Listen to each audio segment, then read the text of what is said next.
Você já acreditou que fazer várias atividades ao mesmo tempo te faria render mais? Ou acreditou que mulheres são mais multitarefas do que homens? Ou até acreditou que fazer aquele detox digital resolveria tudo? Se sim, bem-vindo a esse vídeo, porque hoje eu vou questionar junto com você, desmistificar algumas crenças que temos sobre a atenção e que ou são muito ultrapassadas, né, fazem parte de estudos muito antigos, ou são estereotipadas e nunca foram verdades. Então, se você chegou agora, seja muito bem-vinda nesse canal. Eu, Bianca Mayumi, uma psicóloga, uma mulher que também venceu diversos dilemas atuais. Gosto de trazer assuntos que perpassam nossas vidas, mas tudo por meio de uma ciência, de estudos, enfim, desse embasamento teórico, mas sempre nesse lugar que nem eu falei, né, da prática do dia a dia. Vale dizer que toda a minha compreensão sobre a atenção vai ser a partir desses estudos bem mais atualizados do que quando foram desenvolvidos lá em 1950. Na verdade, a atenção começou a ser estudada pela psicologia, não pela psicologia, mas pela ciência de modo geral,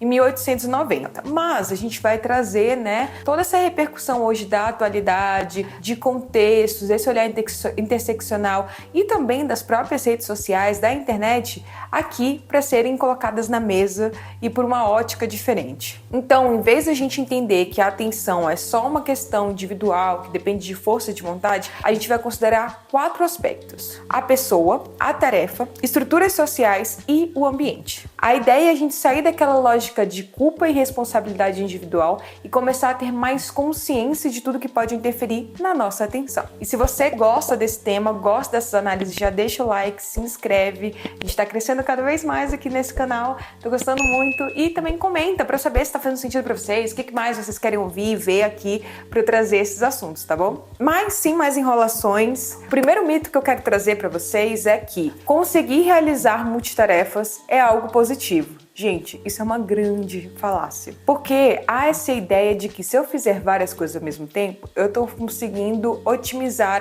o tempo. Enfim, fazendo tipo assim, no mesmo minuto, fazendo 2 coisas, eu tô otimizando as atividades. Mas a gente tem diversos estudos que mostram que, em vez de fato a gente tá sendo multitarefa, ou seja, fazendo 2 coisas ao mesmo tempo, o que a gente tá fazendo é alternando a nossa atenção. Ou seja, eu começo uma coisa, paro por um momento, continuo outra coisa. Um grande exemplo que a gente pode dar é, por exemplo, eu tô num ambiente social, uma festa de família. De repente, eu escuto alguém falando meu nome. Opa, vou ligar minha atençãozinha para o que tá acontecendo ali. Eu apago todos os outros sons, todas as outras coisas que poderiam chamar a minha atenção e foco ali no que a pessoa tá dizendo. Não é como se eu tivesse ainda fazendo o que eu tava fazendo anteriormente com a mesma intensidade, com a mesma atenção, com a mesma consciência. Pelo contrário, eu começo a colocar a minha atenção, a minha consciência em um outro objeto, em um outro objetivo. Óbvio que tem outras coisas que a gente consegue fazer ao mesmo tempo, né? Por exemplo, eu tô caminhando e tô no telefone. São 2 atividades que demandam coisas diferentes e eu consigo fazer. Mas, não necessariamente, isso quer dizer que a gente consegue fazer isso com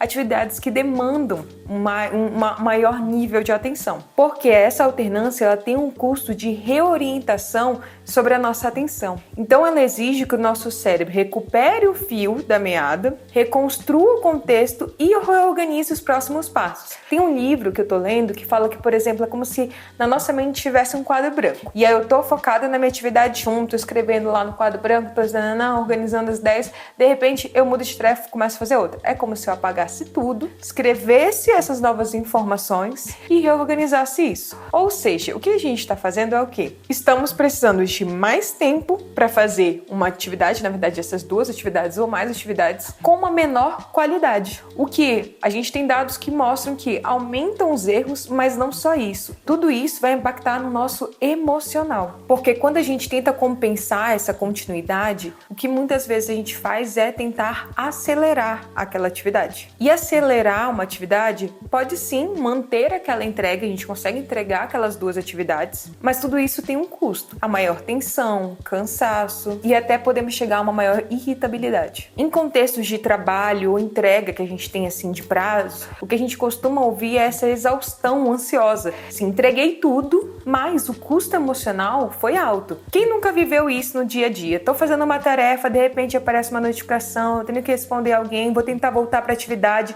mas eu paro para pensar onde que eu parei, eu não lembro mais. Todas essas micromudanças vão gerando um nível de desgaste. Tem um um estudo que mostra que, por exemplo, normalmente quando a gente tá focado numa atividade A, pra gente voltar pra essa A, o que normalmente acontece é a gente passar por uma atividade B, C e parte de D, porque a média certinha é 2,26 a 0,26, sei lá como que mediu isso aí. Mas 2,5 atividades de atividades que a gente faz no meio de interromper uma atividade e voltar para a mesma atividade. Enfim, fez sentido. De acordo com esse mesmo estudo, isso demora mais ou menos 25 minutos para a gente retomar.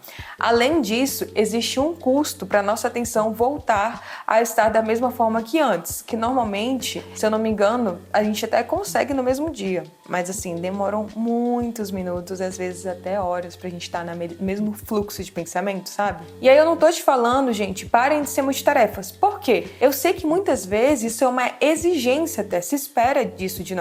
Inclusive, principalmente para nós mulheres, porque também tem esse mito de que mulheres são mais multitarefas. E sim, na prática, as mulheres praticam muito mais atividades ao mesmo tempo do que homens. A gente tem várias pesquisas que demonstram isso. Porém, nas mesmas pesquisas que mostram que as mulheres praticam muito mais do que homens, também mostra que as mulheres têm custos emocionais maiores. Ou seja, por conta de expectativas sociais, expectativas de gênero, existem custos emocionais que demonstram que esse não é um talento inato, e sim uma habilidade desenvolvida por essas pressões sociais. Para essa questão da multitarefa, o que eu posso te trazer como uma perspectiva, como uma possibilidade, é tentar dividir as duas atividades em blocos. A gente tem então alguns estudos que mostram que a gente pode até ser multitarefa, querer fazer mais de uma coisa ao mesmo tempo, mas se tiver o mesmo foco, ajuda um pouco a não ter que apagar tudo do nosso cérebro. Ou seja, por exemplo, eu estou estudando sobre questões de atenção e estou fazendo um grupo de estudos. Inclusive, vou aproveitar para fazer o meu merchan aqui. Se você é psicólogo, gostante de psicologia, eu estou criando um grupo de estudos que vai começar na semana que vem desse vídeo aqui do lançamento. Mas também a gente vai deixar gravado, então se você tem interesse em fazer parte do grupo, eu vou deixar aqui na descrição. Sempre de uma perspectiva interseccional, como eu estou trazendo aqui para vocês, com as questões de gênero, raça, classe, mas também muito compreendida na atualidade, que nem eu estou trazendo estudos atuais. Enfim, mas como eu estava falando para vocês, a minha atenção, ela pode até ser multitarefa, ou seja, eu tô lendo esse livro aqui e tô pegando os principais pontos, mas ao mesmo tempo eu tô fazendo slides. São duas atividades, mas com o mesmo foco, com as mesmas informações, se a gente for pensar. Agora, isso tem menos custos e menos prejuízo em relação à qualidade também. Porém, se são duas atividades muito diferentes, eu tô fazendo isso da atenção e tô pegando um outro tema que eu estudo, que é do mestrado, para tentar fazer ao mesmo tempo, aí realmente vai me demandar muito mais emocionalmente e também vai prejudicar a minha qualidade. Então, se vocês conseguirem colocar isso em blocos temáticos de atividades, mesmo que sejam tarefas diferentes, pode ser uma possibilidade. Mas o melhor do cenário sempre qual é? É tentar dividir atividade por atividade, momento por momento, e estar presente no aqui e no agora. Depois de encerrar a próxima atividade, pausa e vai para a próxima atividade. Ter esses momentos também de pausa entre uma atividade e outra faz com que o nosso cérebro faça essa oxigenação, entenda onde ele está,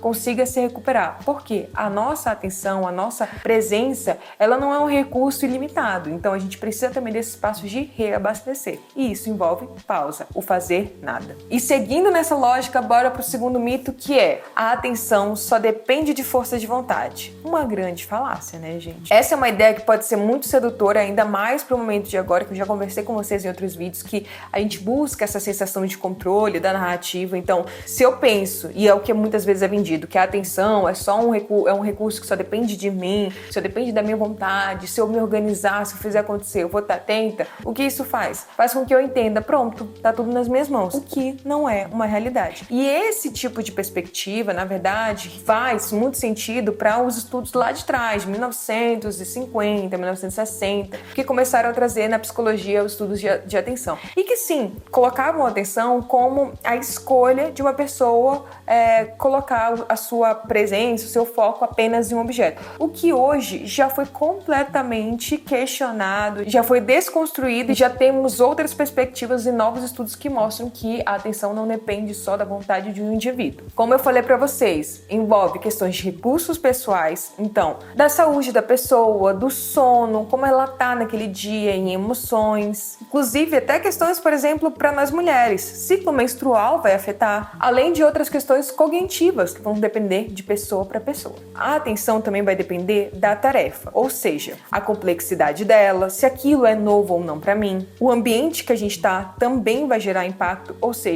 é um ambiente que tem mais ruído, menos ruído, é um ambiente conhecido, é um ambiente desconhecido. Pessoas podem me interromper durante esse período e até, por exemplo, existe uma questão racial que vai ser importante a gente considerar. Pessoas que estão em espaços que podem sofrer algum tipo de preconceito, elas vão estar com o nível de atenção, com a hipervigilância muito mais ativada do que outras pessoas que não vão estar nesse espaço. Então, minorias de modo geral acabam tendo a atenção prejudicada por conta de diversas violências que sofrem e que acabam precisando ficar hipervigilantes para não sofrerem outros tipos de violências. E falando nisso, a gente tem então o quarto ponto, que são as estruturas sociais, ou seja, classe, raça, gênero, a própria idade, tudo isso vai impactar também em como está a nossa atenção. Então, quando a gente reduz a falta de atenção a uma questão de falta de vontade, a gente tira toda a ideia de contexto e gera ainda mais culpa para as pessoas. Sempre é válido a gente questionar o que hoje o teu contexto espera da tua atenção e o que hoje o teu contexto ajuda e prejudica a tua atenção estar ali. Considerar todos esses fatores pode inclusive contribuir para a nossa expectativa do que a gente pode ou não dar de atenção e como a gente pode se organizar a partir disso, a depender do dia, do lugar que a gente está, enfim, de todos aqueles pontos que eu fui trazendo para vocês. O terceiro mito que eu quero trazer para vocês é que detox digital resolve tudo. Gente, isso é uma falácia que está sendo muito dita ultimamente e que é extremamente perigosa. Por quê? Porque, de novo, individualiza um problema com uma estratégia única que não vai funcionar para todo mundo. Dizer que fazer um detox digital é a resolução para tudo é dizer que todo mundo está na mesma condição de poder se desligar das redes sociais, o que não é uma verdade. Tem muita gente que trabalha com as redes sociais, com o celular, tem muita gente que só utiliza disso como meio de estudo, como única fonte de conhecimento. Tem muitas pessoas que também vão utilizar do celular como único meio de prazer, de lazer. Então, como que eu vou utilizar do detox digital e dizer que isso vai resolver tudo e até como uma bússola moral? Então, se você não dá conta de fazer esse detox digital, se você não pode fazer isso e você não consegue se concentrar, o problema é seu. É uma falácia, gente. Isso não existe. Quer dizer, existe, mas gera ainda mais culpa e não traz, de fato, uma mudança na nossa relação com a nossa atenção. Até porque dois fatos importantes pra gente analisar aqui é que, fazer esse detox é basicamente excluir um comportamento de uma maneira temporária, mas não gerar uma mudança de fato com tudo isso. Ou seja, eu não aprendo a me relacionar de uma forma mais saudável com o meu telefone. Eu só excluo aquilo de uma maneira temporária. Eu não crio outras alternativas, formas saudáveis de dar. Eu excluo, volto. É como se eu fosse fazer uma dieta restritiva, de repente. Meu corpo, se eu não aprendo a lidar a me alimentar melhor, a ter uma alimentação mais balanceada, eu só vou estar parando de comer por um certo período. A mesma coisa com as redes sociais. E aí o que a gente tem de dados, de informações também aqui que mostram nos estudos? Que pessoas que fizeram isso tiveram uma experiência ambígua. Ao mesmo tempo que sim, tiveram um certo impacto na atenção e que fez com que elas pudessem sentir até um certo alívio por poderem focar em algumas coisas, também teve um resultado negativo, que foi uma sensação de falta de pertencimento e perda de informações. Ou seja, não é só benéfico. É isso que eu tô falando. Se você for fazer um detox, faça com a intenção também de aprender o que você vai tirar daquilo, que outros recursos você pode utilizar para além do celular. Se for com uma intenção nesse sentido, beleza. Mas se for só com essa perspectiva de tiro meu celular e depois volto como se nada tivesse acontecido, sendo bem sincera, não vai fazer diferença. O segundo ponto que é válido a gente trazer é que a gente acha que questões externas são os nossos únicos fatores que vão interromper o nosso fluxo de atenção e de pensamento, o que é uma mentira. Da mesma forma que essas pesquisas mostraram nessa questão dessa sensação mista de sensações, também mostra que um dos fatores que mais prejudica a nossa atenção é o nosso próprio auto-interrompimento. Então a gente, ao longo de uma atividade, vai se interromper. Eu tenho como controlar isso? Tem como a gente criar estratégias e tudo mais, mas não é da mesma forma. Porque o nosso cérebro hoje, ele já está acostumado a um tipo de fluxo de pensamentos de uma maneira muito diferente de um tempo atrás. Tem esses estudos que mostram que a nossa atenção em 2007, se eu não me engano, a primeira vez, estava em média, conseguia fluir na mesma intensamente sobre um objeto por 2 minutos e 20 e poucos segundos. Hoje em dia a gente consegue ficar 47 segundos, gente. Então assim, é isso, o nosso cérebro também ele tem possibilidades, recursos mais limitados do que antigamente. Então a gente não pode se exigir também para fazer com que o nosso cérebro funcione da mesma forma que lá atrás. Ah, isso quer dizer, Bia, então chuta o balde e entendo que agora não vou ser mais atenta. Não. Mas, de novo, crie metas e objetivos mais realistas. Tirar esses barulhos, fazer esse detox, não elimina o desejo de checar tudo isso, vivenciar o que o celular hoje ou outros meios, digitais representam, entregam para ti de necessidades. E aí a gente vai, inclusive, para o quarto mito, que é: conseguimos manter a nossa atenção por longos períodos se a gente quiser. De novo, não tem como. Tentar controlar um recurso que é químico, biológico, nossa, é ficar lutando com uma coisa que a gente nunca vai ter controle e que gera ainda mais fadiga. Precisamos entender que a gente tem limites cognitivos, entender aonde que está a nossa atenção, como ela é e como tudo isso funciona vai ser importante para a gente tomar decisões mais conscientes. Nosso corpo precisa de variações e de recarga constante. Então, realizar atividades por blocos, como eu tinha falado para vocês, com pausas e tendo alternâncias de interesse, podem ser estratégias muito mais funcionais do que tentar ficar por muito tempo diante de uma mesma atividade. Ou tentando fazer várias coisas ao mesmo tempo. Ou tentando excluir tudo que pode gerar dificuldades. Não, o nosso corpo vai ter limitações, a gente vai se distrair. E quanto menos a gente briga com isso, mais a gente consegue colocar a nossa atenção e nosso foco sobre o que realmente importa. E eu sei que eu tô te falando isso, pode falar assim, ah não, Bianca, eu não quero acreditar nisso, e tudo mais. E faz sentido a gente não querer acreditar, porque a gente cresceu numa sociedade que até a nossa própria linguagem reforça tudo isso. Então,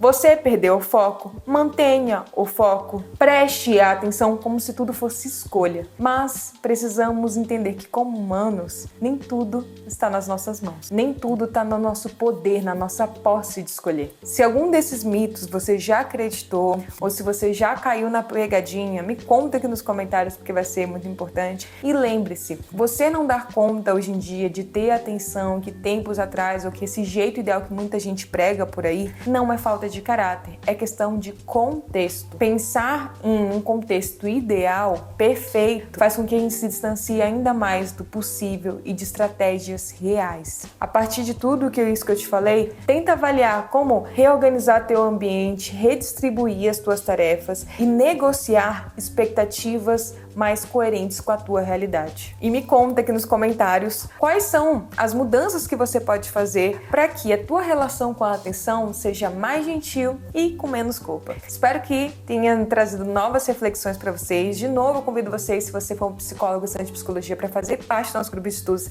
A gente vai estar pensando em outras ferramentas, em maneiras práticas, recursos práticos para lidarmos com essa realidade atual e que está sendo uma demanda coletiva para muitas pessoas dentro da clínica. Mas toda semana eu volto aqui com novas reflexões. Espero vocês. Um beijo. Tchau, tchau.